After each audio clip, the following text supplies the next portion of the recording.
അഞ്ചിൽ 4 പേരുടെ മരണം സംബന്ധിച്ചാണ് നിലവിൽ സംശയങ്ങളുള്ളത്. അവരുടെ മൃതദേഹങ്ങൾ പോസ്റ്റ്മോർട്ടം ചെയ്യും. 5ാമത്തെ ആളുടേത് മരിച്ചതിന് ശേഷം ബ്രോഡ് ഡെത്ത് എന്നാണ് ആശുപത്രി അധികൃതർ പറയുന്നത്. ബാക്കിയുള്ള ആളുകളൊക്കെ തന്നെയും ഗുരുതരമായ അസുഖം ബാധിച്ച് വെന്റിലേറ്റർ സഹായത്തോടെ ഉൾപ്പെടെ ജീവൻ നിലനിർത്തിയിരുന്ന ആളുകളാണ്. വെസ്റ്റിഹിൽ സ്വദേശിയായ ഗോപാലൻ കഴിഞ്ഞ ദിവസം ആശുപത്രിയിലേക്ക് കൊണ്ടുവന്നതാണ്. പിന്നെ വടകര സ്വദേശി സുരേന്ദ്രൻ, കൊയിലാണ്ടിക്കാരനായ ഗംഗാധരൻ, പശ്ചിമ ബംഗാളുകാരി ഗംഗ എന്നിവരുടെ ഈ മരണത്തിലാണ് സംശയം നിലനിൽക്കുന്നത്. നസീറയുടെ ബന്ധുക്കളുമായി നമ്മൾ സംസാരിച്ചു. വെന്റിലേറ്ററിൽ നിന്ന് പുറത്തേക്ക് മാറ്റിയതിനെ തുടർന്നാണ് മരണം സംഭവിച്ചതെന്നാണ്. ഈ കാഷ്വാലിറ്റിയിൽ നിന്ന് ICUവിലേക്ക് മാറ്റിയിരുന്നു പുറത്തുള്ള, പക്ഷേ അപ്പോഴേക്കും മരണം സംഭവിച്ചു എന്നുള്ളതാണ്. എന്നോടൊപ്പം ഇപ്പോൾ ഗോപാലൻ, വെസ്റ്റിഹിൽ സ്വദേശി, അദ്ദേഹത്തിൻ്റെ ബന്ധുക്കളാണ്, മകളുടെ ഭർത്താവാണ് ചേരുന്നത്. പുള്ളിയെ എപ്പോഴാണ് ആശുപത്രിയിലേക്ക് കൊണ്ടുവന്നത്? ഇന്നലെ സമയത്തൊക്കെ നിങ്ങൾ കൂടെ തന്നെ ഉണ്ടായിരുന്നില്ലേ? 1-ാം തീയതി രാവിലെ കൊണ്ടുവന്നതാണ്. ഇന്നലെ എന്തൊക്കെയാണ് സംഭവിച്ചത്? പുള്ളി ഈ പുക ഉയർന്നപ്പോൾ പെട്ടെന്ന് മാറ്റാൻ കഴിഞ്ഞിരുന്നോ? പുക ഉയർന്നപ്പോൾ പെട്ടെന്ന് ഒരു ചെറിയൊരു സമയത്തിനുള്ളിൽ തന്നെ നമ്മളതൊക്കെ റൂമിൽ നിന്ന് പുറത്തേക്ക് റിക്കവർ ചെയ്തിട്ടുണ്ടായിരുന്നു. ഇത് വെന്റിലേറ്ററിൻ്റെ സഹായത്തോടു കൂടി ഉണ്ടായതാണ്. പെട്ടെന്ന് അതിൻ്റെ വയറൊക്കെ കണക്ഷൻ വിച്ഛേദിച്ച് കൊണ്ട് തന്നെ നമ്മൾ പുറത്തേക്ക് നമ്മൾ തന്നെ ആ ബെഡോടുകൂടി പുറത്തേക്ക് വരാന്തയിലേക്ക് കൊണ്ടുവന്ന്. നിങ്ങൾ തന്നെയാണ് മാറ്റിയത്? ഞങ്ങൾ തന്നെ. പിന്നീട് എങ്ങോട്ടേക്കാണ് മാറ്റിയത്? ICUവിലേക്ക് മാറ്റിയതിന് ശേഷമാണോ മരണപ്പെട്ടത്? ICUവിലേക്ക് മാറ്റാൻ മുന്നേ മരണപ്പെട്ടിരുന്നു. ഇതിൻ്റെ കണക്ഷൻ വിച്ഛേദിച്ചതിന് ശേഷം ആണ് ഡെത്തായത്.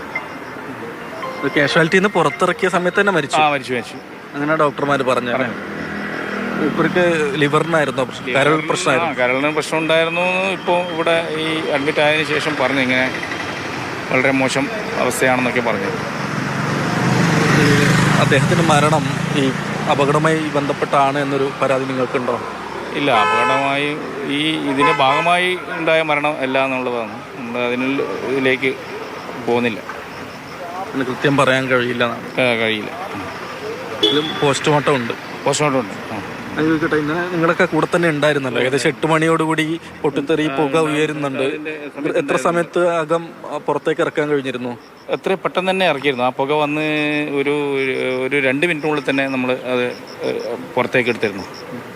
പക്ഷേ ഈ ശ്വാസം നൽകുന്നതടക്കം മതിയായ യന്ത്ര സംവിധാനങ്ങൾ പുറത്തേക്ക് കൊണ്ടുവരാൻ കഴിഞ്ഞിട്ടില്ല. അത് അതിൻ്റെ പ്ലഗിലേക്ക് കുത്തിവെച്ച സംവിധാനമല്ലേ. അപ്പോൾ അതിൻ്റെ അകത്ത് നമ്മൾ കണക്ഷൻ വിച്ഛേദിച്ച് കൊണ്ടാണ് ബെഡ് പുറത്തേക്ക് എടുത്തിട്ടുള്ളത്. ചുരുക്കി പറഞ്ഞു കഴിഞ്ഞാൽ ആ പെട്ടെന്നുണ്ടായ ആശങ്കയിലും പരിഭ്രാന്തിയിലും രോഗിയുമായി പുറത്തേക്ക് ഇറങ്ങിയത്. ബാക്കി ഉണ്ടായിരുന്ന സ്ഥിതിയൊക്കെ എങ്ങനെയാ? ബാക്കിയുള്ള ആളുകളുടെ ഒക്കെ കാണാൻ കഴിഞ്ഞു? എല്ലാവരും നല്ല സപ്പോർട്ടോടുകൂടി എല്ലാവരും, ഡോക്ടർമാരും അതുപോലെ തന്നെ നഴ്സുമാരും കൂടി അവരുടെ ജീവന് വരെ ഒരു ആ ഒരു ഇതില്ലാത്ത രീതിയിലാണുള്ള പ്രവർത്തനം നടത്തിയത്. ആ ഒരു ചെറിയ സെക്കൻഡുള്ളിൽ തന്നെ അതിൻ്റെ ഉള്ളിലുള്ള എല്ലാ സംവിധാനങ്ങളും ഫർണിച്ചർ അടക്കം പുറത്തേക്ക് എടുത്തു. എന്തെങ്കിലും തീ പടർന്നു കഴിഞ്ഞാൽ ആ ഒരു രീതിയിലാണ് എല്ലാം പ്ലാസ്റ്റിക് എന്തെല്ലാം കട്ടിലെല്ലാം പുറത്തേക്ക് തള്ളി വിടുകയായിരുന്നു. അപ്പോൾ ബാക്കിയുള്ള ആളുകളെ രക്ഷിക്കാനൊക്കെ നിങ്ങൾ കൂടിയിരുന്നു? ഉണ്ടായിരുന്നു. ലാസ്റ്റ് വരെ ഉണ്ടായി. ഉണ്ടായി. അപ്പോൾ ഏതായാലും ഗോപാലേട്ടൻ്റെ മരണത്തിൽ ആ വിധത്തിൽ സംശയങ്ങളില്ല എന്നാണ് നിങ്ങൾ പറയുന്നത്. പക്ഷെ പോസ്റ്റ്മോർട്ടം അത്യാവശ്യമായിട്ട് നടത്തുന്നത് അത് ഒരു സ്വാഭാവികമല്ലേ. അപ്പോൾ അത് ഈ വലിയ ശബ്ദം ഉണ്ടായിരുന്നോ? പൊട്ടിത്തെറിയുടെ ശബ്ദം എന്ന് പറഞ്ഞാൽ നമ്മൾ കാണുന്നത് ഡോറ്, ഇതിൻ്റെ CPU-യുടെ റൂമിൻ്റെ ഒരു ഡോറ് അടഞ്ഞു കിടക്കുകയല്ലേ. അപ്പോൾ അത് ഗ്ലാസിൻ്റെ റൂമാണ്. അപ്പോൾ അത് നമ്മുടെ ഈ സിലിണ്ടർ കൊണ്ട് അതിനെ കൊണ്ട് പൊട്ടിക്കുമ്പോൾ ഉള്ള ആ ശബ്ദമാണ്. ആ ശബ്ദത്തോടു കൂടി പൊട്ടിച്ച് അപ്പോൾ അതിൻ്റെ അകത്ത് ഈ ഇത് പൗഡർ ചീറ്റി സമയത്തുണ്ടായ പുക വല്ലാത്തൊരു ഈ ഹോളിലേക്ക് വരുന്ന ഇതാണ് ഉണ്ടായിരുന്നത്. അന്നേരം ഉണ്ടായുള്ള ആ ഒരു ഇതിലാണ് ഈ സംഭവമൊക്കെ നടന്നത്. ഇനി ഒരിക്കലും ആവർത്തിക്കാൻ പാടില്ലാത്തൊരു സംഭവം. അതെ. ആവർത്തിക്കാൻ പാടില്ലാത്ത ഇതുപോലുള്ളൊരു സംവിധാനം മെഡിക്കൽ കോളേജ് എന്നൊക്കെ പറയുന്നത് അത് പകലൊക്കെ ആണെങ്കിൽ ഇതിനെക്കാട്ടി വളരെ വലിയ ഒരു സംഭവമായി മാറിയേനെ. ഇതുതന്നെയാണ് അദ്ദേഹം ഗോപാലേട്ടൻ്റെ ബന്ധുവിൻ്റെ പ്രതികരണമാണ് കേട്ടത്. ചേട്ടാ, നിങ്ങളും ഒക്കെ ആരുടെ കൂടെ ഇന്നലെ ഉണ്ടായിരുന്നു? ഞങ്ങളൊക്കെ ഒന്നിച്ച് തന്നെ. ഗോപാലേട്ടൻ്റെ? ഗോപാലേട്ടൻ തന്നെ കൂടെ തന്നെ ഉണ്ടായിരുന്നു അല്ലേ? കൂടെ അല്ലായിരുന്നു. ഞാൻ പോയിട്ട് 2ാമത് വന്നതാണ്. ബിരിയാണി പോയിട്ട് ഇന്ന് വന്നതാണ്. അപ്പോൾ ഇങ്ങനൊരു പുകയുയർന്ന് പുള്ളിയെ പുറത്തേക്ക് ഇറക്കിയ സമയത്താണല്ലോ മരണം സംഭവിച്ചത്. അതായത് നമുക്ക് പരാതി ഉണ്ടോ?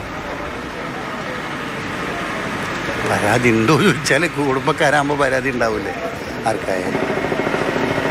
മൂപ്പർക്ക് എന്തായിരുന്നു പറ്റിയിരുന്നത്? കരൾ രോഗമായിരുന്നോ? രോഗമായിട്ട് ഇല്ലല്ലോ, കരൾ രോഗമായിട്ട് വന്നതല്ലല്ലോ, വയറിനൊരു അസ്വസ്ഥമായിട്ട് വന്നു. അപ്പം കാണിക്കുമ്പോഴാണല്ലോ, കോളേജിൽ നിന്ന് കാണിക്കുമ്പോഴാണല്ലോ എല്ലാ കാര്യങ്ങളും അറിയുന്നത്. ബ്ലഡൊക്കെ ടെസ്റ്റ് ചെയ്യുമ്പോൾ അതാണ് ഇവിടെ വന്നിട്ടാണല്ലോ ടെസ്റ്റ് ചെയ്യാനും നോക്കാനൊക്കെ പറ്റുക. അല്ല അങ്ങനെയല്ലേ നോക്കിയത്. വെന്റിലേറ്റർ സഹായത്തോടെ ആയിരുന്നു. എന്തായാലും പോസ്റ്റ്മോർട്ടം നടക്കേണ്ടതായിട്ടുണ്ട്. അതിലാണ് എല്ലാ വിധത്തിലും വ്യക്തത വരിക, സംശയങ്ങൾക്കൊക്കെ ഉത്തരമാവുകയും ചെയ്യുക. ഏതായാലും 5-ൽ ഒരാൾ ബ്രോഡ് ഡെത്താണ്, ആത്മഹത്യ തൂങ്ങി മരിച്ച ഒരാളാണ്. ബാക്കി 4 പേരുടെ കാര്യത്തിലാണ് സംശയങ്ങളും ആരോപണങ്ങളും ഒക്കെ തന്നെയുള്ളത്. ഞാൻ പറഞ്ഞതുപോലെ പോസ്റ്റ്മോർട്ടം നടക്കണം. ഒപ്പം തന്നെ മെഡിക്കൽ കോളേജിൽ നിലവിൽ ഈ കാഷ്വാലിറ്റി സംവിധാനം ഇല്ലാതെ സീൽ ചെയ്തിരിക്കുകയാണ്. ബീച്ച് ആശുപത്രിയിലാണ് അതിനുള്ള സൗകര്യങ്ങൾ നിലവിൽ ഒരുക്കിയിട്ടുള്ളത്. പക്ഷേ മലബാറിനെ സംബന്ധിച്ച് ആശ്രയമായ ആശുപത്രിയാണ് മെഡിക്കൽ കോളേജ്. അടിയന്തരമായി കാഷ്വാലിറ്റി സംവിധാനവും പുനരാരംഭിക്കേണ്ടതായിട്ടുണ്ട്. സംബന്ധിച്ച നടപടിക്രമങ്ങൾ കൂടി വേഗത്തിലാക്കണം. മെഡിക്കൽ ബോർഡ് യോഗം കൂടി ചേരുകയാണ്. ആരോഗ്യമന്ത്രി അന്വേഷണത്തിന് ഉത്തരവിട്ടിട്ടുണ്ട്. ഇൻസ്പെക്ടറേറ്റ് വിഭാഗം, ഇലക്ട്രിക്കൽ ഇൻസ്പെക്ടറേറ്റ് വിഭാഗത്തിൻ്റെ പരിശോധനയും കാഷ്വാലിറ്റിയിൽ അല്പസമയത്തിനകം നടക്കും.